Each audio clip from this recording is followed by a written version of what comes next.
এখানে এই লোকটি বলে যে একে হারাতে পারবে তাকে 20,000 টাকা পুরস্কার দেওয়া হবে। তারপর সেখানে একটা ছেলে আর একটা মেয়ে দৌড়ে চলে আসে। মেয়েটা বলে আমি ওকে হারিয়ে দেবো, ছেলেটা বলে না আমি ওকে হারিয়ে দেবো। তারপর সেখানে আরেকটি মেয়ে চলে আসে, সে এসে বলে আমি ওকে হারিয়ে দেবো। এরপর লোকটি বলে ঠিক আছে চলো খেলা শুরু করা যাক। এরপর খেলা শুরু করা হলো। এরপর খেলা শুরু করাতেই সবাই মোটামুটি ভালো খেলছিল।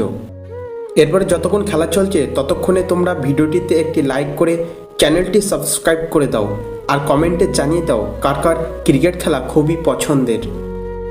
অবশেষে এই ছেলেটি খুব ভালো খেলে সে শেষ পর্যন্ত খেলাটায় জিতে গেল। এবার পুরস্কার দেওয়ার সময় লোকটি যখন ছেলেটিকে টাকা দিতে যায় তখন ছেলেটি বলে আমি টাকাটি নেব না, টাকাটা এই মেয়েটাকে দিয়ে দাও। লোকটি বলে কেন, ওকে দেবো কেন? ছেলেটি তখন বলে আমি আসার সময় দেখলাম ও ওর বাবার কবরের পাশে বসে কান্না করছে আর বলছে বাবা ওঠো, আমার 20,000 টাকার খুব প্রয়োজন, মায়ের খুব শরীর খারাপ, হাসপাতালে নিয়ে যেতে হবে। লোকটা তখন ছেলেটার প্রশংসা করে আর টাকাটা মেয়েটার হাতে তুলে দেয়। মেয়েটা তখন ছেলেটাকে ধন্যবাদ জানিয়ে টাকাটা নিয়ে চলে যায়।